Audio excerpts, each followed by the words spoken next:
6টা দোয়া এবং জিকির আছে, যেই দোয়া জিকিরগুলো কোরআন হাদিসে বর্ণিত সকল দোয়া জিকিরের খোলাসা, সারমর্ম এবং নির্যাস। এই 6টাকে যদি কোনো মুসলমান নিয়মিত আঁকড়ে ধরে, তাহলে কোরআন এবং হাদিসের যত দোয়া এবং জিকির আছে কেমন যেন তার নির্যাসটা নিয়মিত সে আমল করলো। বলবো সেগুলা। এই 6টা দোয়া এবং জিকিরের মধ্যে সর্বপ্রথম হলো নবী করিম সাল্লাল্লাহু আলাইহি সাল্লামের প্রতি দুরূদ প্রেরণ করা। নবীজি সাল্লাল্লাহু আলাইহি সাল্লামের প্রতি দুরূদ প্রেরণ করার আমল এরকম আমল, আপনি যদি সারা দিনে শুধুমাত্র নবীজির প্রতি দুরূদ প্রেরণ করার আমলটাই জিকির হিসাবে সবচেয়ে বেশি করেন, দোয়া হিসাবে যদি এটাই আপনি সারাদিন করতে থাকেন, তো আপনার জন্য যথেষ্ট হবে। আল্লাহর কাছে আর কিছু না চাইলেও চলবে, আর কিছু না চাইলেও চলবে। দুরূদ মানে হলো নবীজির জন্য দোয়া করা। ভাই, আল্লাহ তার হাবিবকে রহম করবেন, আপনার আমার দোয়ার দিকে আল্লাহর তাকানোর কোনো ঠেকা আছে? নবীজি কি আমাদের দোয়ার কোনো মুখাপেক্ষী? কিন্তু আমরা তার জন্য দোয়া করলে ওই চান্সে আল্লাহ তাআলা আমাদের প্রতি অনুগ্রহ করবেন। একবার না, আপনি নবীজির প্রতি একবার রহমতের দোয়া করবেন, একবার দুরূদ পাঠ করবেন। মান সাল্লা আলাইয়া মাররাতান সাল্লাল্লাহু আলাইহি আশারা। নবীজি সাল্লাল্লাহু আলাইহি সাল্লাম বলেছেন, একবার আমার জন্য তোমরা দোয়া করলে, আমার প্রতি দুরূদ পাঠ করলে, আল্লাহ তাআলা তোমাদের জীবনে 10 বার 10 জায়গায় 10 টাইমস তোমাদের উপরে আল্লাহ তাআলা অনুগ্রহ করবেন। আপনি টেরও পাবেন না কত জায়গায় আল্লাহ অনুগ্রহ করেছেন। আল্লাহ বাঁচাই দিয়েছেন, একটুর জন্য শেষ হয়ে যান নাই। ওই যে দুরূদ পড়ছেন, আল্লাহ তাআলা রক্ষা করছে, আপনি খবরও নাই। আল্লাহ তাআলা আপনার প্রতি বিশাল একটা দান করছে, আপনি লক্ষ্যও করেন নাই। ওই যে দুরূদ পড়ছেন একবার, 10 বার রহমত হবে। এভাবে যত দুরূদ পড়বে সে তত রহমত এবং অনুগ্রহ পাবে।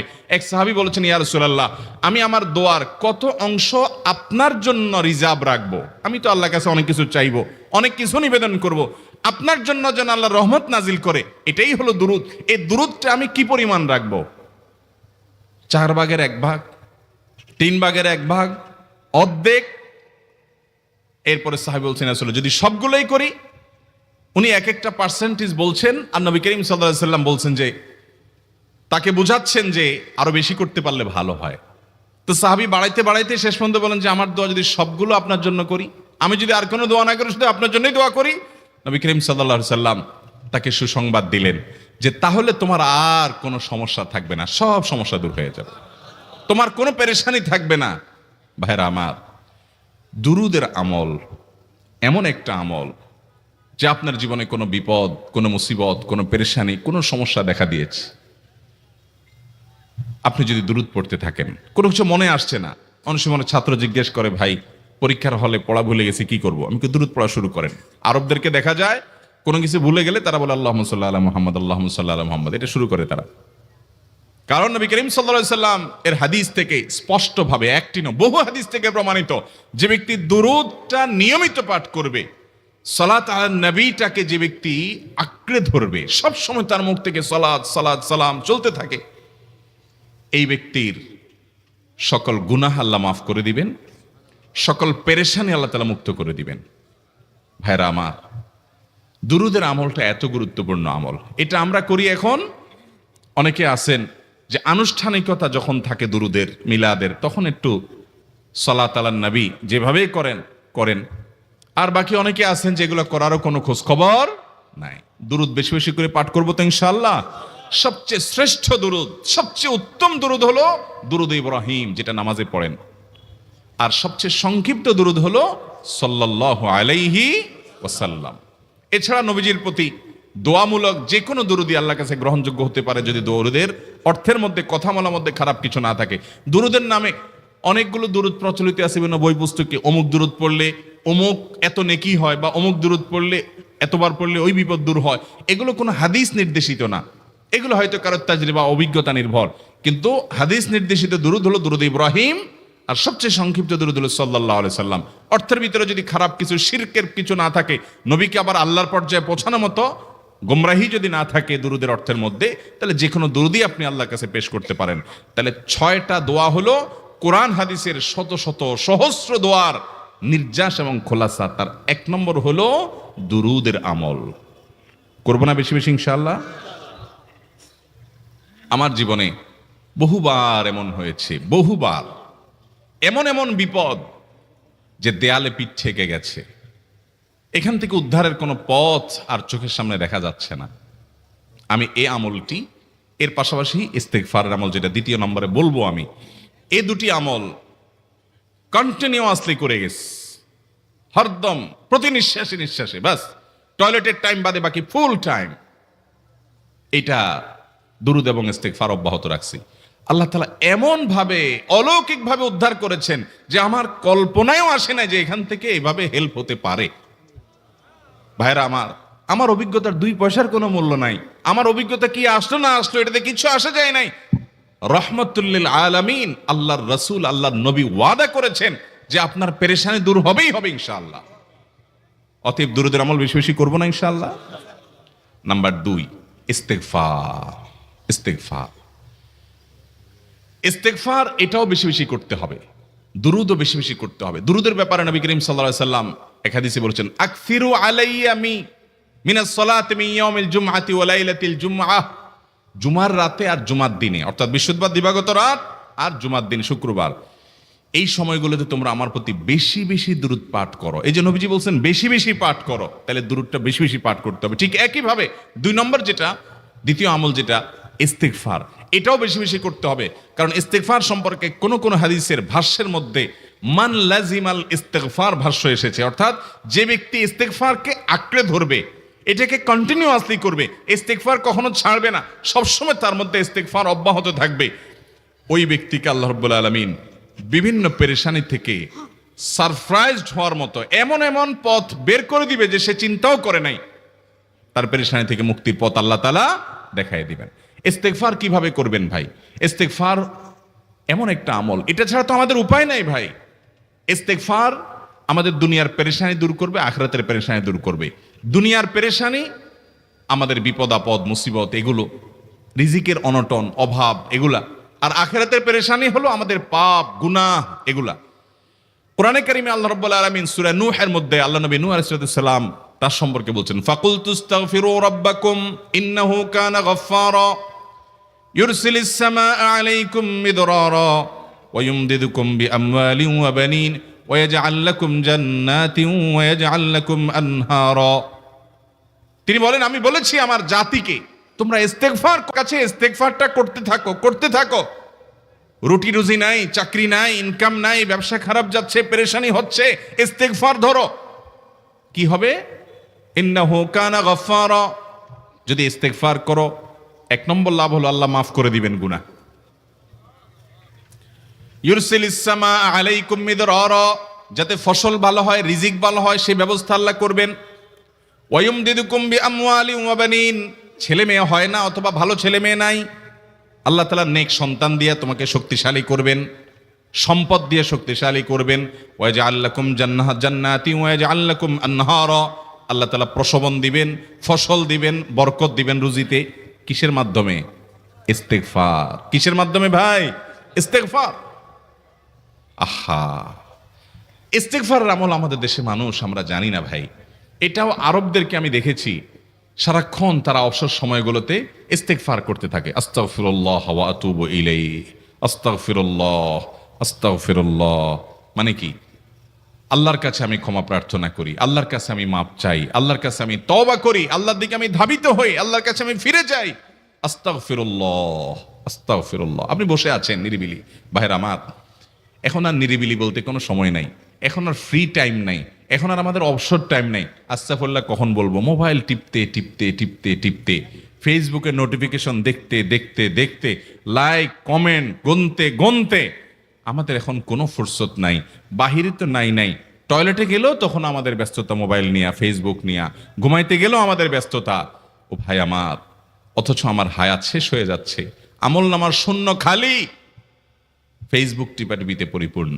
আল্লাহর কাছে কি নিয়ে যাবেন? ইস্তেগফার করবেন তো ইনশাআল্লাহ? অবসর সময় ইস্তেগফার করবেন তো ইনশাআল্লাহ? নিরিবিলি আছেন, একাকী আছেন, ইস্তেগফার চালায় দেন। 10 সেকেন্ড টাইম পাইছেন, ইস্তেগফার শুরু করে দেন। ডাক্তারের কাছে গেছেন, ওয়েটিং এ আছেন, বসে আছেন, ইস্তেগফার করতে থাকেন। সিরিয়াল আছেন কোন কাজের, ইস্তেগফার করতে থাকেন। ডিউটিতে যাচ্ছেন, গাড়িতে, বাইসাইকেলে, বাইকে, যে কোনো ভাবে পায়ে হেঁটে ইস্তেগফার করতে থাকেন। যে কোনো অবসরের সময়গুলোকে ইস্তিগফার দিয়ে পরিপূর্ণ করে দেন। ভাইরা আমার, ইস্তিগফার সকল সমস্যার সমাধান। ইস্তিগফারের ভিতরে সবচেয়ে শ্রেষ্ঠ ইস্তিগফার হলো সাইয়্যিদুল ইস্তিগফার।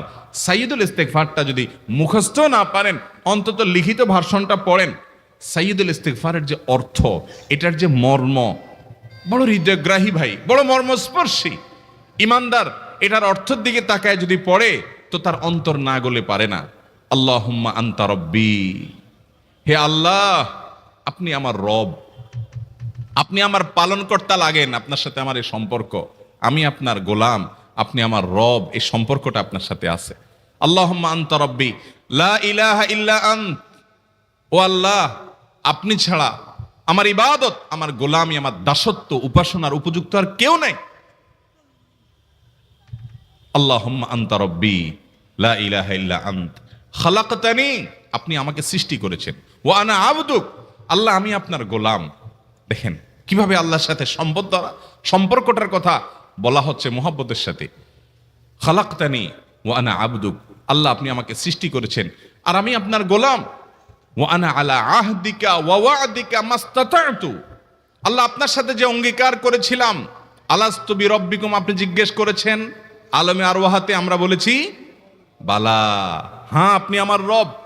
আপনাকে রব হিসাবে স্বীকৃতি দিয়ে আপনার গোলামি করার যে অঙ্গীকার আমরা করেছি, কালিমাতুশ শাহাদা যে আমরা পাঠ করেছি, এই যে আপনার সাথে কৃত অঙ্গীকার, রব হিসাবে স্বীকৃতি দেওয়ার পর, গোলাম হিসাবে মেনে নেওয়ার পর, আমি আপনার যে গোলামি করার কথা ছিল, ওয়া আনা আলা আহদিকা ওয়া ওয়া'দিকা মাস্তাতা'তু, যতটুকু পারছি আমি সে ওয়াদার উপরে থাকার চেষ্টা করছি আল্লাহ।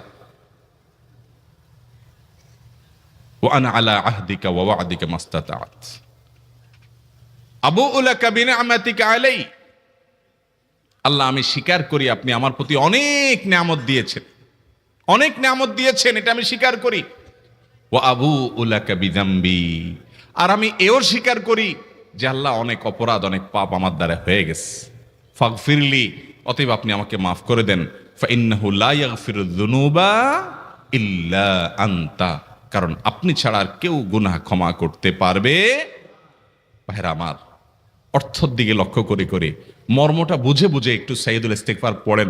লেখা দেখে দেখে পড়েন, ইউটিউব থেকে দেখে দেখে পড়েন, কিন্তু পড়েন।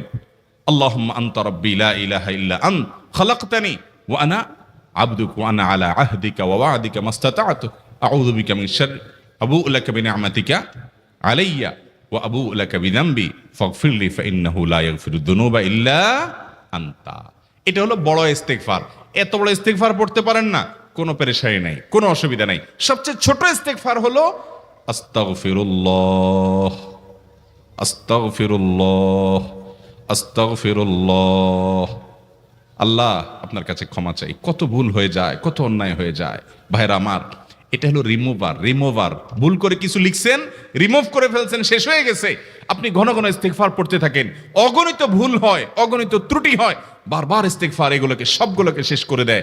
ভাইরা আমার, নিরাপত্তা এনে দেয়। আল্লাহ কোরআনে কারিমে বলেছেন যে আপনার রব আপনার কওমের প্রতি আযাব নাজিল করবেন না যদি আপনি থাকেন। আর যদি তারা ইস্তিগফারে রত রাখে, তাহলে গণ আযাব আল্লাহর পক্ষ থেকে আসবে। অতএব ভাইরা আমার, ইস্তিগফার বেশি বেশি করতে হবে। 6টা আমল, 6টা জিকির, দোয়া হলো শত শত হাজার দোয়া এবং জিকিরের সান্নিধ্যাসের।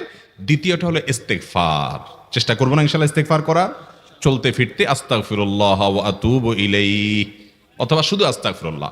আরেকটা ইস্তিগফার হাদিসে বর্ণিত, আস্তাগফিরুল্লাহ আল্লাযী লা ইলাহা ইল্লা হুয়াল হাইয়ুল কাইয়্যুম ওয়া আতুবু ইলাইহি ওয়া লা হাওলা ওয়া লা কুওয়াতা ইল্লা বিল্লাহ। এটাও ইস্তিগফার। তাহলে একটা বড় ইস্তিগফার, একটা মিডিয়াম, একটা ছোট, যার যেটা সুবিধা হয় এটা পড়েন। বড়টা হলো সাইয়্যিদুল ইস্তিগফার, সবচেয়ে শ্রেষ্ঠ ইস্তিগফার যেটা হাদিসে বর্ণিত হয়েছে। সাইয়্যিদুল ইস্তিগফার নবীজি সকাল সন্ধ্যা পাঠ করতেন, বিভিন্ন সময় পাঠ করতেন, রাতে পাঠ করার কথা বলতেন। সাইয়্যিদুল ইস্তিগফার পাঠ করলে আল্লাহ রাব্বুল আলামিন ওই দিনে, ওই রাতে, ওই ব্যক্তি মারা গেলে তার সব গুনাহ খাতা মাফ করে তাকে জান্নাত দিবেন ইনশাআল্লাহ। অতএব ভাইরা আমার, সাইয়্যিদুল ইস্তিগফার সবচেয়ে বড়, আস্তাগফিরুল্লাহ আল্লাযী লা ইলাহা ইল্লা হুয়াল হাইয়ুল কাইয়্যুম ওয়া আতুবু ইলাইহি ওয়া লা হাওলা ওয়া লা কুওয়াতা ইল্লা বিল্লাহ। এটা হলো মাঝারি ধরনের। আর সবচেয়ে ছোট ইস্তিগফার হলো আস্তাগফিরুল্লাহ ওয়া আতুবু ইলাইহি। তাহলে 6 আমলের কয়টা গেল? 2টা। প্রথমটা হলো দুরূদ আর দ্বিতীয়টা হলো ইস্তিগফার। নাম্বার 3, এটা আমাদের বেশিরভাগ মানুষ জীবনে হয়তো শুনেনও নাই, অনেকে হয়তো শুনছেন, আমল করা হয় না। খুব সীমিত সংখ্যক আল্লাহর বান্দার আমলের তৌফিক হয়। সেটা হলো ইয়া যাল জালালি ওয়াল ইকরাম। এটা একটা জিকির, আল্লাহ তাআলাকে ডাকা, আহ্বান করা, এটাই জিকির। ইয়া যাল জালালি ওয়াল ইকরাম। নবী করিম সাল্লাল্লাহু আলাইহি সাল্লাম বলেছেন, আলিজু বিয়া যাল জালালি ওয়াল ইকরাম। তোমরা ইয়া যাল জালালি ওয়াল ইকরাম এটাকে আঁকড়ে ধরো, এটাকে নিয়মিত করো, বেশি বেশি করে বলতে থাকো এটাকে সব সময় এটাকে মুদাওয়ামাতের সাথে কন্টিনিউয়াসলি এটা বলতে থাকো, ইয়া যাল জালালি ওয়াল ইকরাম।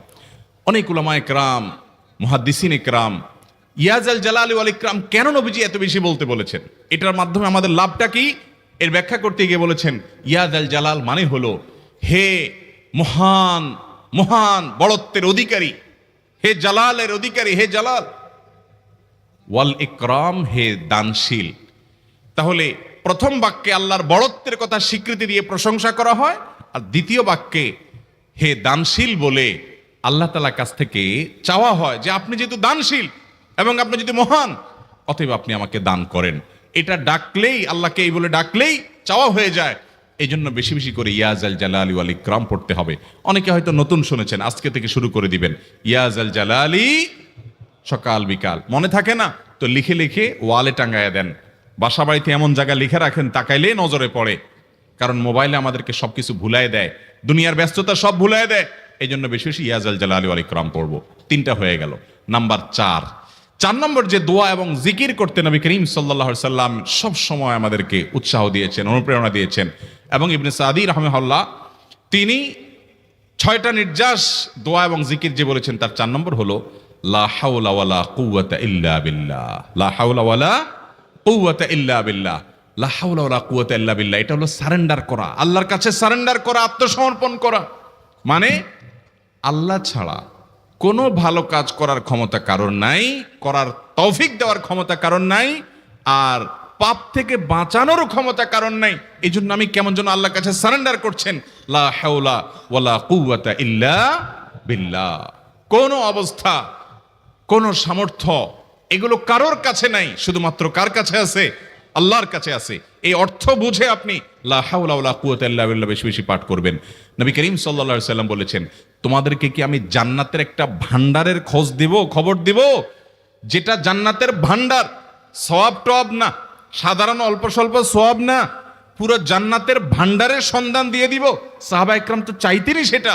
নবীজি সাল্লাল্লাহু আলাইহি সাল্লাম তখন বলেছেন যে লা হাওলা ওয়ালা কুওয়াতা ইল্লা বিল্লাহ, এটা হলো কানজুম মিন কুনুজিল জান্নাহ, জান্নাতের ভান্ডার সমূহের মধ্যে থেকে একটা বড় ভান্ডার হলো লা হাওলা ওয়ালা কুওয়াতা ইল্লা বিল্লাহ। অতএব এই আমলটাও বেশি বেশি করবেন। 4 নম্বর আমল হয়ে গেল। দুরুদের আমল 1, ইস্তিগফার আমল 2, ইয়া যাল জালালি ওয়াল ইকরাম 3, লা হাওলা ওয়ালা কুওয়াতা ইল্লা বিল্লাহ। কয়টা হলো? 4। 5 নম্বর আমল হলো দোয়া ইউনুস। দোয়া ইউনুস জানা আছে তো? লা ইলাহা ইল্লা আনতা সুবহানাকা ইন্নী কুনতু মিনাজ জালিমিন। ভাইরা আমার, অর্থের দিকে তাকায়া মাঝে মধ্যে মোবাইল টোবাইল সব ফালায় রেখে একটু আল্লাহর সাথে কথা বলবেন, আল্লাহর সাথে একটু কানেক্টেড হওয়ার চেষ্টা করবেন, আল্লাহর সাথে একটু সংযুক্ত হওয়ার চেষ্টা করবেন। ডিসকানেক্টেড তো পুরো লাইফটা কাটাই দিলেন, একটু কানেক্টেড হওয়ার চেষ্টা করেন। প্রতিদিন কিছু সময় বসে একটু জিকির করেন, চলতে ফিরতে একটু আল্লাহকে সময় দেন। আপনি উপকৃত হবেন, আপনার কল্ব জিন্দা হবে, আমল নামা সওয়াবে পরিপূর্ণ হবে। লা ইলাহা ইল্লা আনতা সুবহানাক ইন্নী কুনতু মিনাজ জালিমিন। অর্থের দিকে তাকান, কত মর্মস্পর্শী।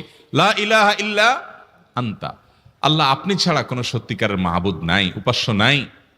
সুবহানাক, আপনি পবিত্র, আমি আপনার পবিত্রতা জ্ঞাপন করছি। ইন্নী কুনতু মিনাজ জালিমিন, তবে আমি সেসব মানুষদের অন্তর্ভুক্ত যারা নিজের প্রতি নিজে জুলুম করেছে, অবিচার করেছে, অন্যায় করে আমার নিজের পায়ে নিজে কুড়াল মেরেছি বহু।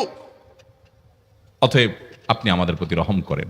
এই দোয়া পাঠ করে আপনারা সবাই জানেন আল্লাহর একজন নবী, তিনি জীবনের সবচেয়ে কঠিন পরিস্থিতির মুখোমুখি হয়ে এমন বিপদে পড়েছেন যে বিপদ থেকে উদ্ধারের কোনো পথ ছিল না।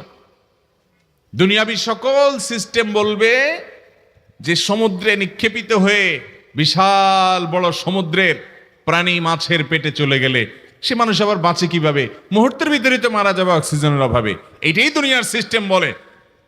আল্লাহ তাআলা অলৌকিক ভাবে, লৌকিক সিস্টেমের ঊর্ধ্বে রেখে আল্লাহ তাআলা তাকে এই বাক্য পাঠ করার কারণে এর মাধ্যমে আল্লাহ তাকে মুক্তি দান করেছেন।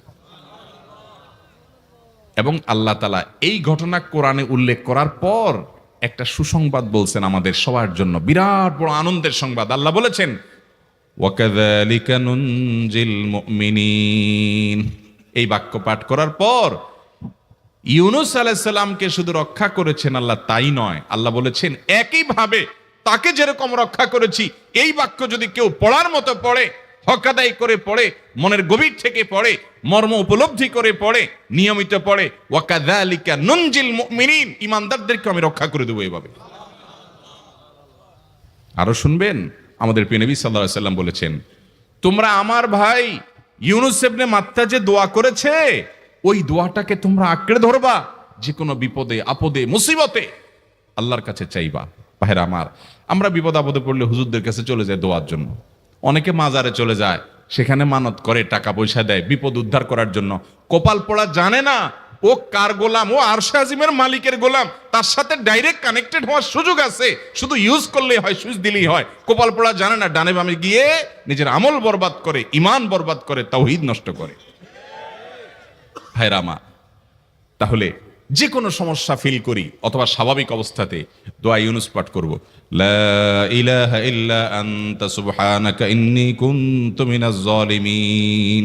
ভাইরা আমার, দুনিয়ার মানুষের কাছে আপনি অপরাধী এটা বললে খারাপ লাগে। আপনি একটা অফিসে চাকরি করেন, দুর্নীতি করে চুরি করে ধরা পড়ছেন, বসের কাছে যে মাপ চাইছেন, স্যার ভুল হয়ে গেছে, আর কখনো করব না, লোভে পড়ে করে ফেলছি, বিপদে পড়ছিলাম, টাকা টানছিল স্যার, আর কোনোদিন করব না, মাফ করে দেন স্যার, চাকরিটা রাখেন স্যার। আপনি মাপ চাইলেন, লজ্জিত হলেন, চোখের পানি ফেললেন, পাও ধরে মাপ চাইলেন, ছোট হলেন। এই ছোট হওয়ার পরে আপনার চাকরি যদি টিকেও যায়, বস যদি আপনাকে মাফ করেও দেন, তারপরেও কি আপনার কাছে ভালো লাগবে? না এত বড় একটা অঘটন ঘটলো, ছোট হলেন, সবার সামনে লজ্জিত হলেন, অনুতপ্ত হলেন, ধরা পড়লেন, মাপ চাইতে হলো, এজন্য আপনার খারাপ লাগবে না? কিরকম খারাপ লাগবে? এত খারাপ লাগে অনেকে সহ্য করতে পারে না, গুনাহের দিকে চলে যায়, আত্মহত্যা পর্যন্ত করে ফেলে, এই বেইজ্জতি সহ্য করতে পারে না। ঠিক না ভাই? ঠিক। মানুষের কাছে মাপ চাইলে, মানুষের কাছে ছোট হলে মানুষের কষ্ট হয়। আহ, অদ্ভুত। আরশে আজিমের মালিকের কাছে সেজদায় পড়ে চোখের পানি ফেলে যদি স্বীকার করেন, ও মালিক, নামাজ পড়ি নাই, বড় জুলুম করেছি, কাবিরা গুনাহ করেছি, ও মালিক, হারাম জিনিস দেখে ফেলেছি, খারাপ জিনিস শুনে ফেলেছি, পাপ করেছি, অপরাধ করেছি মালিক, জাহান্নামের যে বিবরণ হাদিসে আসছে, এটা সহ্য করার ক্ষমতা আমার নাই, আপনি আমাকে মাফ করে দেন। এইভাবে যদি আল্লাহর কাছে একটু চোখের পানি ফেলে দোয়া করেন, একটু দোয়া করে দেখেন, আল্লাহর শপথ করে বলছি, আপনার জীবনে সবচাইতে আনন্দের মুহূর্ত হবে তখন যেদিন এরকম দোয়া করতে পেরেছেন, চোখের পানি ফেলতে পেরেছেন। দুনিয়ার মানুষের কাছে ছোট হলে মানুষের মনটা সংকীর্ণ হয়, ছোট হয়, মানুষ অপমান বোধ করে, খারাপ লাগে। মালিকের কাছে যদি কেউ মাপ চায়, চোখের পানি ফেলে, ইস্তেগফার করে, ছোট হয়, তাহলে তার অন্তরে আরো আনন্দ অনুভব হয়। সালহাতু সঙ্গে বুদি দিল খরাশ, আজমোদে এক জামানা খাকে বাস। পাথর হয়ে বহুকাল ছিলে ভাই, কিছু কালের জন্য একটু মাটি হও, আসো, একটু মাটি হয়ে দেখো। পাথর হয়ে তুমি যতটা আনন্দিত হয়েছো, পুলকিত হয়েছো, পরিতৃপ্ত হয়েছো, আরশে আজিমের মালিকের শপথ করে বলছি, আল্লাহর কাছে মাটি হয়ে, ছোট হয়ে, তুচ্ছ হয়ে, অপমানিত হয়ে, ক্ষমা চেয়ে, ইস্তেগফার করে তুমি যখন লা ইলাহা ইল্লা আনতা সুবহানাকা ইন্নী কুনতু মিনাজ জালিমিন, নিজে পাপ করেছো এটা স্বীকার যখন করবে, তখন আল্লাহ তাআলা শুধু মাফ করবেন না, তোমাকে ঈমানের স্বাদ দিবেন, তুমি সাথে সাথে অন্তরে সেটা অনুভব করবা। ভাইরা আমার, আল্লাহর দিকে ধাবিত হব তো ইনশাআল্লাহ, গুনাহের, পাপের, অপরাধের পথ ছেড়ে আসবো তো ইনশাআল্লাহ। লা ইলাহা ইল্লা আনতা সুবহানাকা ইন্নী কুনতু মিনাজ জালিমিন। কোরআন হাদিসের নির্যাসের 5 নম্বর আমল দোয়া ইউনুস। নবীজি সাল্লাল্লাহু আলাইহি সাল্লাম বলেছেন, আমার ভাই ইউনুস আলাইহিস সালাম তিনি আল্লাহর কাছে এটা পড়ে যেরকম বিপদ থেকে রক্ষা পেয়ে গেছেন, তোমরা আমার ভাই ইউনুস আলাইহিস সালামের দোয়াটা বেশি বেশি পড়বা, ওইটাকে তোমরা আঁকড়ে ধরবা, তোমাদেরকে আল্লাহ তাআলা উদ্ধার করবেন। আল্লাহ কোরআনে ওয়াদা করেছেন, ওয়া কাযালিকা নুনজিল মুমিনিন, এভাবে আমি ঈমানদারদেরকে রক্ষা করব। অতএব ভাইরা আমার, বিপদ আপদে ওই মাজারে দৌড় দিবেন না, হুজুরের কাছে দোয়া চান, এটাতে দোষের কিছু নাই, কিন্তু সবকিছুর আগে আপনি নিজে নিজের মালিকের কাছে চান। আমরা অনেকে দোয়া করি না, কেন করি না? আমরা মনে করি যাই রে, আমি এত গুনাহগার মানুষ, আমার দোয়া কবুল হবে, এই জন্য হুজুরের কাছেই শুধু যায়, যে হুজুর যদি কিছু বলে দেয়। আল্লাহর কাছে ডাইরেক্ট চাইলে যে পাওয়া যাবে, এটা অনেক মুসলমান বিশ্বাস করে না, ভালো করে জানে না। ভাইরা আমার, আল্লাহ কোরআনে বলেছেন, উদউনি আস্তাজিব লাকুম, তোমরা আমার কাছে দোয়া করো, আমি কবুল করব, ওয়াদা করেছেন আল্লাহ তাআলা। আমার রব কি ওয়াদার খেলাফ করে? আমাদের রব ওয়াদার খেলাফ করে? ইন্নাহু লা ইউখলিফুল মিআদ, তিনি ওয়াদার খেলাফ করেন না। তিনি বলেছেন তোমরা দোয়া করো, হালাল বক্ষণ থাকে, যদি হালাল উপার্জন যদি থাকে, শরীরে যদি হারাম যদি না থাকে, শর্ত আদায় করে দোয়া যদি করেন, দোয়া করে আবার হুলস্থুল যদি না করেন, তাড়াহুড়ো যদি না করেন, দোয়া করে আল্লাহর কাছে দরখাস্ত জমা দিয়ে দেন, দুরূদ পাঠ করেন, শর্ত আদায় করে দোয়া করেন, আপনি যত অপরাধী হন, যত গুনাহগার হন, যত পাপিষ্ঠ হন, আল্লাহ আপনার দোয়া কবুল করবে। আচ্ছা ভাই, আমরা যত খারাপ হই, আপনি নামাজ পড়েন না, আপনি ফিল্ম দেখেন, আপনি হারাম জিনিস দেখেন, আপনি অনেক খারাপ কাজ করেন, গালিগালাজ করেন, মানুষের হক মারেন, যত খারাপ আপনি হন, আপনি ইবলিসের চেয়ে বেশি খারাপ হতে পারবেন? ইবলিসের চেয়ে বেশি খারাপ হওয়ার সুযোগ আছে? খারাপের বাপ সে, তার মতো খারাপ তো আপনি চাইলেও হতে পারবেন না, ঠিক না ভাই? ঠিক। আচ্ছা, এই ইবলিস আল্লাহর কাছে দোয়া করছে কখন?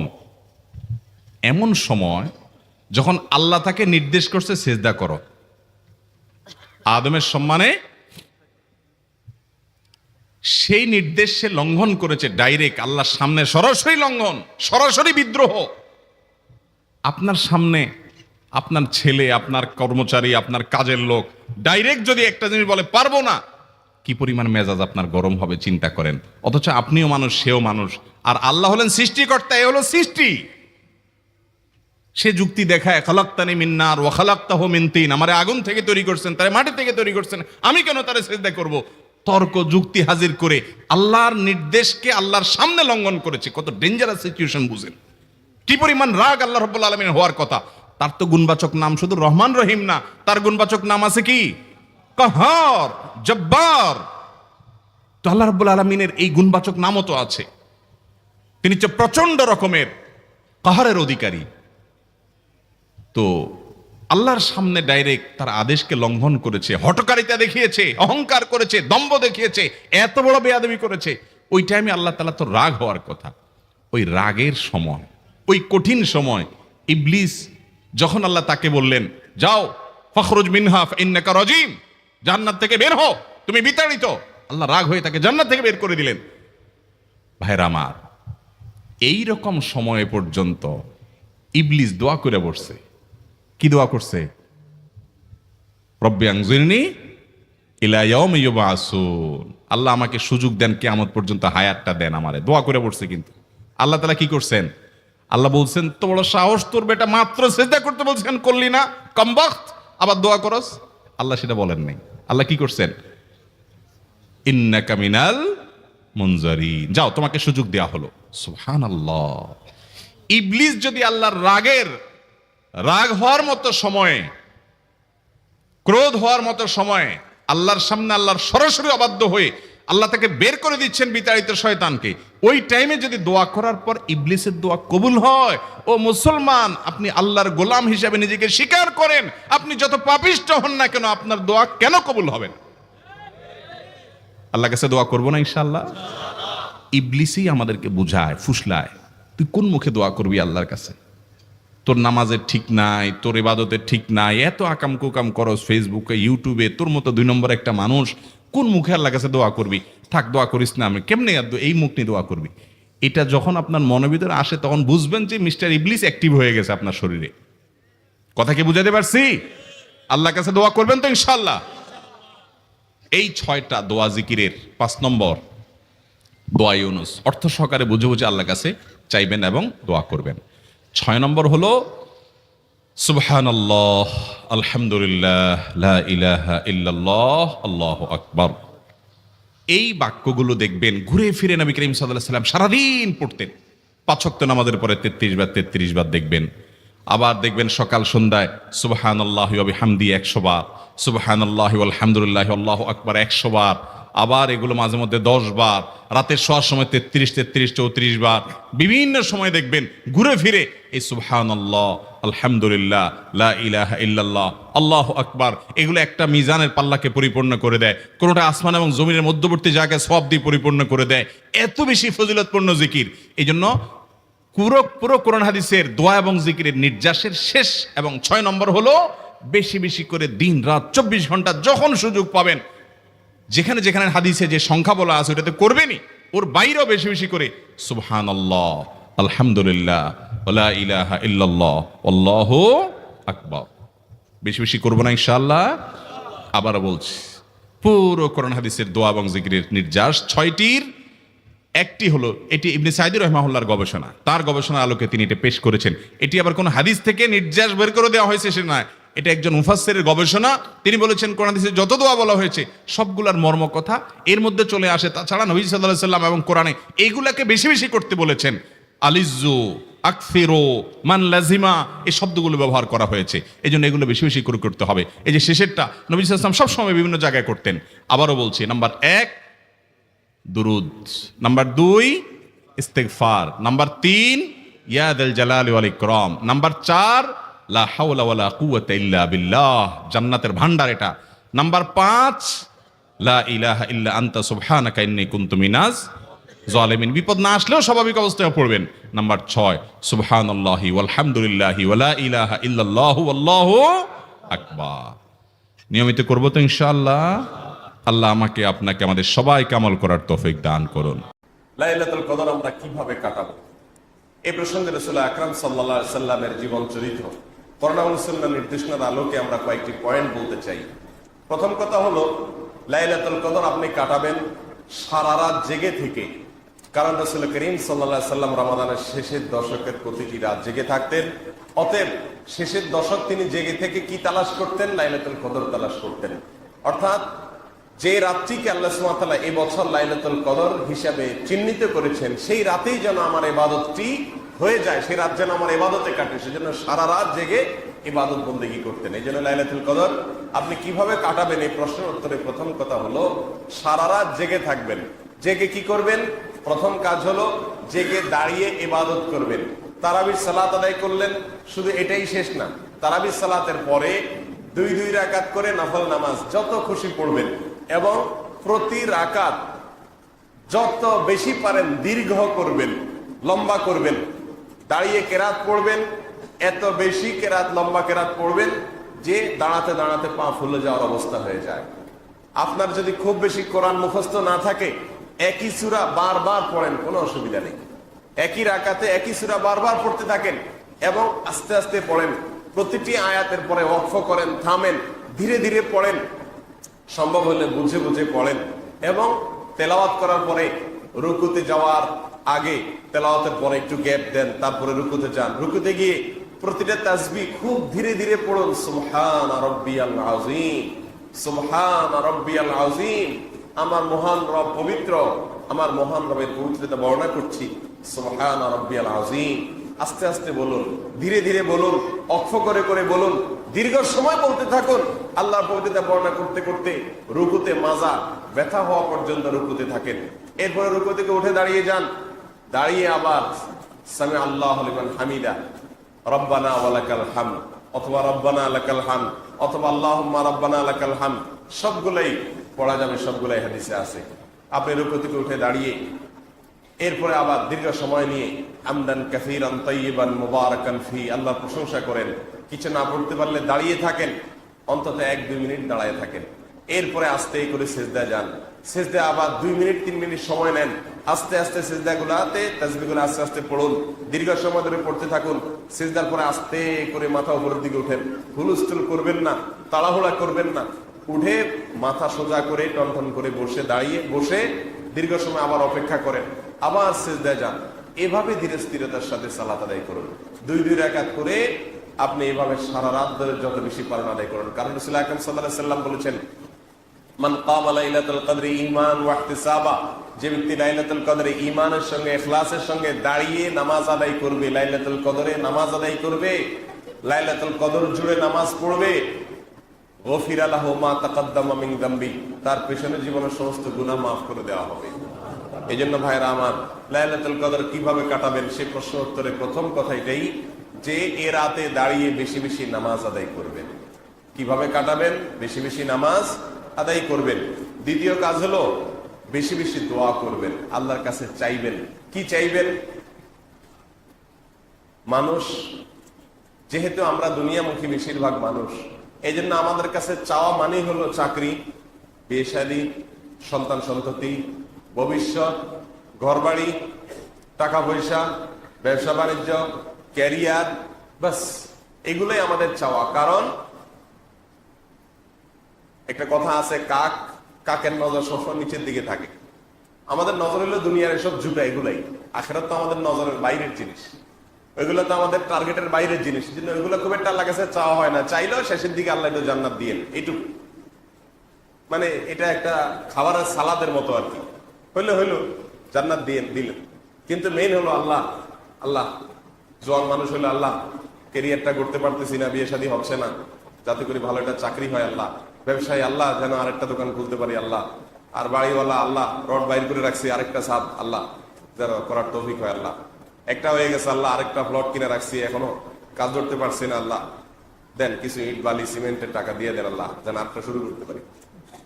ঠিক না ঠিক? বাস ধান্দা একটাই, হায়রে কপাল পড়া। আল্লাহ সুবহানাহু ওয়া তাআলার কাছে লাইলাতুল কদরে চাওয়ার সুযোগ পাইছে, মহান রব্বুল আলামিনকে পাইছে। প্রাইম মিনিস্টারকে, প্রেসিডেন্টকে যদি কেউ সামনে পায় আর বলে যে তুমি চাও, কিছু চাও, আর সে যদি চায় যে আমাকে 1 কেজি সেমাই আর 2 কেজি চিনি আর একটু দুধের গুঁড়া, একটা প্যাকেট দুধের গুঁড়া কিনে দিলে আমার ইচ্ছা আমি ভালোভাবে করতে পারি, মাননীয় প্রধানমন্ত্রী, মাননীয় প্রেসিডেন্ট সাহেব, বলেন এই ব্যক্তিকে আমাদের সমাজের মানুষ কত কত কত ধিক্কার আমরা দেব যে কপাল পড়া, তোর মতো কপাল পড়া এই সমাজে কি আছে বল? সেমাই চিনি চায় মানুষ প্রধানমন্ত্রী প্রেসিডেন্টের কাছে। হ্যাঁ, আল্লাহু আকবার। প্রধানমন্ত্রী প্রেসিডেন্টের শানে, তাদের মর্যাদায়, তাদের চেয়ারের সঙ্গে সেমাই চিনি চাওয়া যেরকম শুধুমাত্র বেমানান, আল্লাহ রাব্বুল আলামিনের কাছে শুধুমাত্র দুনিয়ার রড সিমেন্ট আর গাড়ি বাড়ি এগুলা চাওয়া আল্লাহর কসম তার চাইতে 1000 কোটি গুণ বেশি বেমানান। বলে তাহলে কি করতে হবে? হ্যাঁ, এখানে একটা পার্থক্য আছে। দুনিয়ার মানুষের কাছে ছোটখাটো জিনিস চাইতে মানুষ লজ্জাবোধ করে না, আল্লাহর কাছে অবশ্য ছোটখাটো জিনিস চাইতেও লজ্জাবোধ করা যাবে না। বরং রাসূল আকরাম সাল্লাল্লাহু আলাইহি সাল্লাম বলেছেন, জুতার ফিতা ছিঁড়ে গেছে সেটাও পর্যন্ত সংশোধিত এবং সারাবার জন্য আল্লাহর কাছে সাহায্য চাও। আল্লাহর কাছে চাও যে আল্লাহ, জুতার ফিতাটা পর্যন্ত আমার ছিঁড়ে গেছে, এটাকে আপনি সারিয়ে দেন, সংশোধন করেন। অর্থাৎ তুচ্ছ বিষয় আল্লাহর কাছে চাইতে আমরা কার্পণ্য করব না। দুনিয়ার প্রেসিডেন্ট, প্রধানমন্ত্রীর সঙ্গে আল্লাহ সুবহানাহু ওয়া তাআলার একটা বিশেষ পার্থক্য এবং বৈশিষ্ট্য। তবে শুধুমাত্র জুতার ফিতাই চাইলেন আর বড় বড় জিনিসগুলো চাওয়া থেকে বাদ দিয়ে রাখলেন আল্লাহর কাছে, এটা তো আল্লাহর শানে যায় না। এই জন্য ভাইরা আমার, লাইলাতুল কদরে আল্লাহর কাছে আপনি সবচেয়ে বেশি চাইবেন কি? মাগফিরাত। ওয়াল্লাহি আমাদের সবচেয়ে বড় সমস্যা হলো আমাদের গুনাহগুলা। আমাদের সবচেয়ে বড় সমস্যা কি? আমাদের দুনিয়া আটকে আছে, আখিরাত আটকে আছে, জান্নাত থেমে আছে, দুনিয়ার কল্যাণ থেমে আছে, বরকতার যে বৃষ্টি আসমান থেকে পড়বে সেটা পড়ছে না। এই সবগুলোর মূল কারণ কি? আমাদের অপরাধগুলো। আমরা আল্লাহর নাফরমানি করতে করতে এত নিকৃষ্ট হয়ে গেছি যে আল্লাহর করুণার উপযুক্ত হচ্ছি না, আল্লাহর অনুগ্রহ পাচ্ছি না। আমরা এগুলো থেকে দূরে সরে যাচ্ছি মোহতারাম হাজিরিন। আর সেজন্য লাইলাতুল কদর আপনি কিভাবে কাটাবেন? এই জন্য দ্বিতীয় কথা হলো আল্লাহর কাছে বেশি বেশি দোয়া করবেন। কি দোয়া করবেন? আল্লাহ আমাকে আপনি মাফ করে দিন, এ রাত্রে আপনি কত মানুষকে সাধারণ ক্ষমা ঘোষণা করবেন, কত মানুষের পেছনের সারা জীবনের প্রোফাইল আপনি ডিলিট করে দিবেন, কত মানুষের সারা জীবনের গুনাহকে মাফ করে দিবেন, কত মানুষকে আপনি আজ একটা ক্লিকে তার সমস্ত প্রোফাইলকে পরিষ্কার করে দিবেন, একটা ক্লিকে তার জীবনের সমস্ত অপরাধ সকল গুনাহ বোল্ড আউট করে দিবেন, তার প্রোফাইল ক্লিন হয়ে যাবে। আল্লাহ, আমি যেন সেই সৌভাগ্যশীলদের কাতারে যেতে পারি, আমি কপাল পড়া যেন তাদের কাতারে থাকতে পারি। আল্লাহর কাছে এই রাতে সবচেয়ে বেশি আমাদের এই চাওয়া পেশ করতে হবে, এই দোয়া পেশ করতে হবে, চোখের পানি ফেলতে হবে, মাবুদের কাছে চাইতে হবে। আল্লাহ সুবহানাহু ওয়া তাআলা আমাদেরকে সেই তৌফিক দান করেন।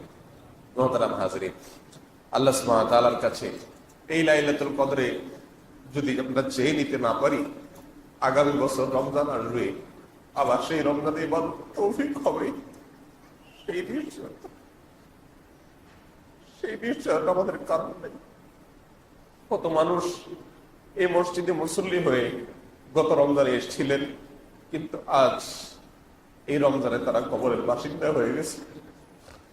কত মানুষ আমাদের কত পরিচিত, কত জানাশোনা, কত যুবক, কত মধ্যবয়সী, কত নারী, কত পুরুষ, কত নেতা, কত ভালো মানুষ, কত খারাপ মানুষ, কত রঙের কত মানুষ, যাদেরকে আমরা গত রমজান থেকে রমজান পর্যন্ত বিদায় দিয়ে দিচ্ছি, না যেন আগামী রমজানে আমাকেও মানুষ বিদায় দেয়, আমার লাশ খাটে উঠে যায়, না জানি আমি সেই মৃতদের কাতারে, তাদের তালিকা আমার নাম লেখা হয়ে গেছে। এই সুযোগ আমার জীবনে নাও আসতে পারে। এই রমজান আমার জীবনের শেষ রমজান, এটাকে নিশ্চিত ধরে আর 4টি রাতের প্রতিটি সেকেন্ডকে, প্রতিটি মুহূর্তকে চোখের পানি ফেলে একবারে অস্থির ফাঁসির আসামির মতো, দণ্ডাদেশ পাওয়া মানুষের মতো, পাগলের মতো ছটফট করতে থাকা, মাওলাদের কাছে কাঁদতে থাকা, মাওলাদের কাছে সিজদে গিয়ে ছটফট করতে থাকা, পাগলের মতো, ছোট বাচ্চার মতো আল্লাহর কাছে কাঁদতে থাকা। আল্লাহ আমাদের সবাইকে সেই সৌভাগ্যশীল মানুষদের অন্তর্ভুক্ত করে দেন। মুহতারাম হাজিরিন, রমজানের একেবারে শেষ মুহূর্তে চলে আসছে। কত ফজিলত, কত মর্যাদা আল্লাহ সুবহানাহু ওয়া তাআলা এই মাসটিতে রেখেছেন, এই মাসটির প্রতিটি মুহূর্তে দিয়েছেন। কতটুকু আমি করতে পেরেছি, কত মানুষকে আল্লাহ ক্ষমা করেছেন, আমার গুনাহগুলোর কি হয়েছে আমি জানিও না, যে আমার জন্য কিসের ফয়সালা হয়ে আছে, জান্নাতের না জাহান্নামের। অথচ আমি ঈদের জন্য বিশাল প্রস্তুতি নিচ্ছি, আমার ঈদের আয়োজনের কোনো কমতি নেই। ভাইরা আমার, এর চাইতে বড় কপাল পড়া, এর চাইতে বড় হতভাগা আর কে হতে পারে? এই জন্য রমাদানের শেষের মুহূর্তগুলোকে আল্লাহ সুবহানাহু ওয়া তাআলার ইবাদত বন্দেগীতে আরো বেশি আমরা মনোনিবেশ করি, আরো বেশি আল্লাহর কাছে চোখের পানি ফেলি, এবং আরো বেশি আল্লাহর দিকে মনোযোগী হই, প্রতিটি রাতের প্রতিটি মুহূর্তকে কাজে লাগাই। আল্লাহ আমাদেরকে সেই তৌফিক দান করেন। মুহতারাম হাজিরিন, লাইলাতুল কদর আমরা কিভাবে কাটাবো বলছিলাম। তো দ্বিতীয় কথা হলো, এ রাতে আল্লাহর কাছে বেশি বেশি দোয়া করবো, আল্লাহর কাছে বেশি বেশি মাফ চাইবো। আল্লাহ আমাকে মাফ করে দেন, আল্লাহ আমাকে কপাল পোড়াদের মধ্যে শামিল রাখেন না, আল্লাহ আমাদেরকে সৌভাগ্যবান মানুষদের কাতারে রাখেন, আল্লাহ ইমান নিয়ে যাওয়ার তৌফিক দেন, আল্লাহ জান্নাতি হয়ে যাওয়ার তৌফিক দেন, আল্লাহ চূড়ান্ত হাসি, শেষ হাসি হাসার তৌফিক দেন। আল্লাহর কাছে চোখের পানি ফেলে এগুলো চাইবো। এর পাশাপাশি দুনিয়ার সুখ শান্তিও চাইবো, কিন্তু দুনিয়ার সুখ শান্তি এটাই যেন আমাদের একমাত্র চাওয়া না হয়, বরং আমাদের সবচেয়ে বড় চাওয়া হবে জান্নাত, সবচেয়ে বড় চাওয়া হবে জাহান্নাম থেকে মুক্তি, আল্লাহর সন্তুষ্টি, আল্লাহর প্রিয় বান্দা হতে পারা। আল্লাহ আমাদের সবাইকে সেই তৌফিক দান করুন। প্রিয় ভাইরা আমার, লাইলাতুল কদর কিভাবে কাটাবো? তৃতীয় পয়েন্ট হলো, আম্মাজান আয়েশা রাদিয়াল্লাহু তাআলা আনহা রাসূল করিম সাল্লাল্লাহু আলাইহি ওয়াসাল্লামকে জিজ্ঞাসা করছিলেন, ইয়া রাসূলুল্লাহ, যদি আমি লাইলাতুল কদর পেয়ে যাই, অর্থাৎ কোন একটা রাত লাইলাতুল কদর, আল্লাহ সেটাকে লাইলাতুল কদর হিসেবে নির্বাচন করেছেন, আর সে রাত্রে আমি ইবাদত বন্দেগী করি, আমি জেগে থাকি, তাহলে আমি কি করব, কি পড়বো, আল্লাহর কাছে কি বলে চাইবো? তখন রাসূল আকরাম সাল্লাল্লাহু আলাইহি ওয়াসাল্লাম তাকে একটা বিশেষ দোয়া শিক্ষা দিয়েছেন। আল্লাহুম্মা ইন্নাকা আফুউন তুহিব্বুল আফওয়া ফাআফু আন্নী, আল্লাহুম্মা ইন্নাকা আফুউন তুহিব্বুল আফওয়া ফাআফু আন্নী। আল্লাহ আপনি ক্ষমাশীল, আল্লাহ আপনি ক্ষমাশীল, আপনি ক্ষমা করতে ভালোবাসেন, অতএব আমাকে ক্ষমা করে দিন। আল্লাহ আপনি ক্ষমাশীল, আপনি ক্ষমা করতে ভালোবাসেন, এজন্য আমাকে ক্ষমা করে দিন। আল্লাহুম্মা ইন্নাকা আফুউন তুহিব্বুল আফওয়া ফা'ফু আন্নি। এই দোয়াটা লিখে নিব এবং এই দোয়াটা সারা রাত ধরে বারবার আল্লাহর কাছে পড়তে থাকবো। এভাবে আমরা লাইলাতুল কদর কাটাবো। নাম্বার 4, লাইলাতুল কদরে আমরা বেশি বেশি তেলাওয়াত করব। কোরআন নাজিলের মাস, এই রাত্রেই কোরআন নাজিল হয়েছে। কোরআনের জন্মরাত, কোরআনের জন্ম লগ্ন, অতএব এই রাতে বেশি বেশি কোরআন তেলাওয়াত করব, কোরআন পড়বো, কোরআন বোঝার চেষ্টা করব। তাহলে ইনশাআল্লাহ লাইলাতুল কদর আমার সঠিকভাবে পালন হবে এবং কাটানো হবে। আর এইভাবে আমরা সারা রাতকে কাটিয়ে দিব ইনশাআল্লাহ, ব্যয় করব। রমাদানুল কারীমের শেষ দশকের প্রতিটি রাত একটুও না ঘুমিয়ে সারা রাত জেগে থাকা এবং জেগে ইবাদতবন্দি করা, এটা নবী আলাইহিস সালামের গুরুত্বপূর্ণ একটি সুন্নাহ। প্রিয় দর্শক, আমরা যারা কর্মজীবী এবং নানা কারণে আমাদের সারা রাত জেগে ইবাদতবন্দি করার সুযোগ হয়ে ওঠে না, আল্লাহ রাসূল সাল্লাল্লাহু আলাইহি সাল্লামের বিভিন্ন হাদিসে কিছু কিছু ছোট ছোট আমল রয়েছে, যে আমলগুলো করার মাধ্যমে সারা রাত জেগে ইবাদতবন্দি করার সওয়াব আমরা পেতে পারি। সেরকম কিছু আমল আজ আমরা শেয়ার করতে চাই। তোমাদের প্রথম আমলটি হলো এশা এবং ফজরের সালাত জামাতের সাথে আদায় করা। এ বিষয়ে সহিহ মুসলিমের এক হাদিসে বর্ণিত হয়েছে, রাসূল আকরাম সাল্লাল্লাহু আলাইহি ওয়াসাল্লাম ইরশাদ করেছেন, মান সাল্লাল আয়শা ফি জামাআতিন কানা কা কিয়ামি নিসফি লাইলা। যে ব্যক্তি এশার নামাজ জামাতের সাথে আদায় করবে, আল্লাহ সুবহানাহু ওয়া তাআলা তাকে অর্ধ রাত জেগে ইবাদতবন্দি করা, দাঁড়িয়ে ইবাদতবন্দি করার সমান সওয়াব দান করবেন। ওমান সাল্লাল আয়শা ওয়াল ফজর মাল জামাআ ও ফি জামাআ কানা কা কিয়ামি লাইলা। আজ যে ব্যক্তি এশা এবং ফজর উভয় সালাত জামাতের সাথে আদায় করবে, আল্লাহ সুবহানাহু ওয়া তাআলা তাকে সারা রাত জেগে ইবাদত করার, দাঁড়িয়ে ইবাদত করার সওয়াব দান করবেন। দ্বিতীয় আমল হলো ইমামের সঙ্গে এশার সালাত এবং তারাবির সালাত সম্পূর্ণ শেষ মুহূর্ত পর্যন্ত থেকে আদায় করা। এ বিষয়ে তিরমিজি এবং আবু দাউদে বর্ণিত হাদিসে রাসূল আকরাম সাল্লাল্লাহু আলাইহি ওয়াসাল্লাম ইরশাদ করেছেন, ইন্নার রাজুলা ইযা সাল্লা মা'আল ইমামি হাত্তা ইয়ানসারিফা হুসিবা লাহু কিয়ামুল লাইলা। যে ব্যক্তি ইমামের সঙ্গে রাতে সালাত আদায় করে, এশা পড়ে, তারাবি পড়ে এবং ইমাম চলে যাওয়া পর্যন্ত তিনি অপেক্ষা করেন, অর্থাৎ শেষ পর্যন্ত থাকেন সালাত ইমামের সঙ্গে, এই ব্যক্তিকে আল্লাহ সুবহানাহু ওয়া তাআলা রাতে দাঁড়িয়ে, সারা রাত জেগে দাঁড়িয়ে ইবাদত করার সমান সওয়াব দান করেন।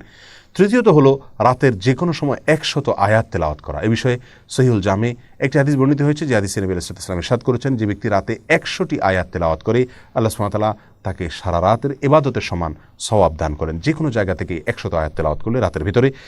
4 নম্বর আমল হলো, যে ব্যক্তি বিছানায় এলেন এই উদ্দেশ্যে যে তিনি উঠে ইবাদতবন্দি করবেন, কিন্তু তার ঘুম তারপরে প্রাবল্য বিস্তার করার ফলে তিনি আর জেগে ইবাদতবন্দি করার সুযোগ পাননি, ঘুম এসে গেছে এবং সেটা প্রবল হয়ে গেছে, এই ব্যক্তি যে প্রতিজ্ঞা করেছেন, তিনি যে দৃঢ় ইচ্ছা পোষণ করেছেন উঠে সালাত আদায় করবেন, শুধুমাত্র এই তার সদিচ্ছা এবং দৃঢ় প্রতিজ্ঞার কারণে আল্লাহ সুবহানাহু ওয়া তাআলা তাকেও সারা রাত জেগে যেভাবে তিনি নিয়ত করেছিলেন জেগে ইবাদত করবেন, সেভাবে আল্লাহ সুবহানাহু ওয়া তাআলা ইবাদতের সওয়াব তাকে দান করবেন। আর তার যে ঘুম এসেছে, এটি আল্লাহ সুবহানাহু ওয়া তাআলার পক্ষ থেকে তার জন্য সাদাকা বা উপহার ছিল। প্রিয় দর্শক, এছাড়াও রাসূল আকরাম সাল্লাল্লাহু আলাইহি ওয়াসাল্লাম বিভিন্ন হাদিস থেকে রাতে সিয়াম এবং দিনে কিয়াম, অর্থাৎ রাতে রোজা এবং দিনে দাঁড়িয়ে ইবাদতবন্দি করার সওয়াব এনে দেয় কিছু কিছু আমল। তার মধ্যে থেকে একটি হলো উত্তম আচরণ, উত্তম ব্যবহার, সুন্দর আখলাক। আরেকটি হলো ইয়াতিম এবং বিধবা, এই সমস্ত লোকদের জন্য যারা কষ্ট করে, পরিশ্রম করে, তাদের কল্যাণে যারা কাজ করে। তৃতীয়ত হলো জুমার দিনের যত আদব আছে, যত সুন্নাহ আছে, সেগুলোকে যারা ফলো করেন এবং মেনে চলেন। আর চতুর্থত হলো আল্লাহর রাস্তায় রাত জেগে যারা পাহারাদারির কাজ করেন একদিন এবং এক রাত, তাদেরকে আল্লাহ সুবহানাহু ওয়া তাআলা রাত জেগে ইবাদতের সওয়াব দান করে থাকেন। প্রিয় দর্শক, অতএব আমরা এই সমস্ত আমলগুলোর মাধ্যমেও রমাদানুল কারীমের শেষ দশকে রাত জেগে ইবাদতের সওয়াব আমরা নিজের করে নেওয়ার চেষ্টা করতে পারি। তবে বলাই বাহুল্য, সারা রাত জেগে ইবাদত বন্দিগি করা আর এই সমস্ত আমলের মাধ্যমে শর্টকাট হইতে ইবাদত বন্দিগির সওয়াব অর্জন করা, দুইটা আসমান এবং জমিন যেরকম তফাৎ, তার চেয়ে বেশি তফাৎ এই দুইটার মধ্যে রয়েছে। অতএব আমরা চেষ্টা করব রমাদানের শেষ দশকের প্রতিটি রাত জেগে ইবাদতবন্দি করার। যদি সেই সুযোগ না হয়, তাহলে অন্তত চেষ্টা থাকবে এই সমস্ত আমলগুলোর মাধ্যমেও আমি সারা রাত জেগে ইবাদতের সওয়াব যেন নিজের করে নিতে পারি। লাইলাতুল কদর যেন আমার মিস না হয়, লাইলাতুল কদরের ইবাদতের সওয়াব যেন আমি পেতে পারি। আল্লাহ সুবহানাহু ওয়া তাআলা দেখবেন আমার প্রচেষ্টা, আমার ইচ্ছা, আমার সাধনা, আমার আন্তরিকতা। আল্লাহ সুবহানাহু ওয়া তাআলা আমাদের সকলকে রমাদানের শেষ দশকের প্রতিটি রাত সারা রাত জেগে ইবাদত করার তৌফিক দান করুন। সেটা যদি আমরা করতে নাও পারি, অন্তত দুধের স্বাদ ঘোলে মেটাবার যে চেষ্টা, সেটাও যেন আমাদের মধ্যে থাকে, আন্তরিকতা যেন প্রকাশ হয়। আল্লাহ তাআলা আমাদের সকলকে তৌফিক দান করুন। জাযাকুমুল্লাহু খায়রা। আসসালামু আলাইকুম ওয়া রাহমাতুল্লাহি ওয়া বারাকাতুহু। লাইলাতুল কদর বা শবে কদর, এটা সারা পৃথিবীর সব অঞ্চলে একযোগে একসঙ্গে একটা রাতেই হয়, নাকি এক এক অঞ্চলে মানুষের লাইলাতুল কদর এক এক রাতে হয়ে থাকে? এ বিষয়ে আমরা অনেককেই প্রশ্ন করতে দেখেছি। মূলত রমজানের শেষ দশকের বেজোড় রাতগুলোতে লাইলাতুল কদর হওয়ার সম্ভাবনা বেশি থাকে, আর শেষ দশকের যে কোনো রাতেও লাইলাতুল কদর হতে পারে, এটি বিভিন্ন হাদিস থেকে আমরা বুঝতে পারি। এর মধ্য থেকে 23, 27, 21 এই সমস্ত রাতের কথা যে সমস্ত বর্ণনা পাওয়া যায় সেগুলো দ্বারা ওই রাতেই প্রতি বছর নির্দিষ্ট করে লাইলাতুল কদর হয়ে থাকে এরকম চূড়ান্ত কোনো কিছু বোঝা যায় না, যার কারণে রাসূল করিম সাল্লাল্লাহু আলাইহি ওয়াসাল্লাম রমজানের শেষ দশকের প্রতিটি রাতে ইবাদতবন্দি করতেন এবং আমাদেরকেও সেজন্য তিনি উৎসাহ দিয়েছেন যাতে করে আমরা লাইলাতুল কদর পেতে পারি। এখন কথা হলো সারা পৃথিবীতে একযোগে একটা রাতেই লাইলাতুল কদর হয় কিনা, এর উত্তর হলো হ্যাঁ। বেশিরভাগ বা প্রায় সকল স্কলারদের মত এরকমই যে সারা পৃথিবীতে একটি রাতেই লাইলাতুল কদর হয়ে থাকে এবং সে রাতটি নির্দিষ্ট, এই রাতেই সারা পৃথিবীতে লাইলাতুল কদর হবে। হ্যাঁ, সে রাতের গমন এবং আগমন সেটা কোনো অঞ্চলের অঞ্চলভেদে সেটা আগে এবং পরে হতে পারে। যেমন কথার কথা, আজকের যে রাতটি এখন আমরা যে রাতে রয়েছি, এই রাতটি পাক ভারত মহাদেশের মানুষের জন্য বেজোড় একটি রাত, 23তম রাত কথার কথা। এই 23তম রাতে যদি এবছর লাইলাতুল কদর হিসাবে আল্লাহ সুবহানাহু ওয়া তাআলা রাতকে নির্ধারণ করে থাকেন, তাহলে এই রাতটি পৃথিবীর প্রত্যেকটা অঞ্চলে তো ঘুরে ঘুরে আসবে 24 ঘন্টার ভিতরে। এই রাতটি যে অঞ্চলে যখন আসবে, সেটা আমাদের রাত শেষ হওয়ার কয়েক ঘন্টা পরে শুরু হোক অন্য কোনো অঞ্চলে, অথবা আমাদের রাত শুরু হওয়ার আগে কোনো অঞ্চলে শেষ হয়ে গেছে, এই রাতটি 24 ঘন্টার ভেতরে যে অঞ্চলে যখনই থাকবে তখনই লাইলাতুল কদর হবে। এবং ফেরেশতাদের আগমনের কথা বলা হয়েছে, যখন যেখানে রাত হবে সেখানে ফেরেশতাদের আগমন এর বিষয়টি ঘটবে। তাহলে রাত একটাই থাকছে, সেই রাতেই সারা পৃথিবীর সকল অঞ্চলে লাইলাতুল কদর হচ্ছে।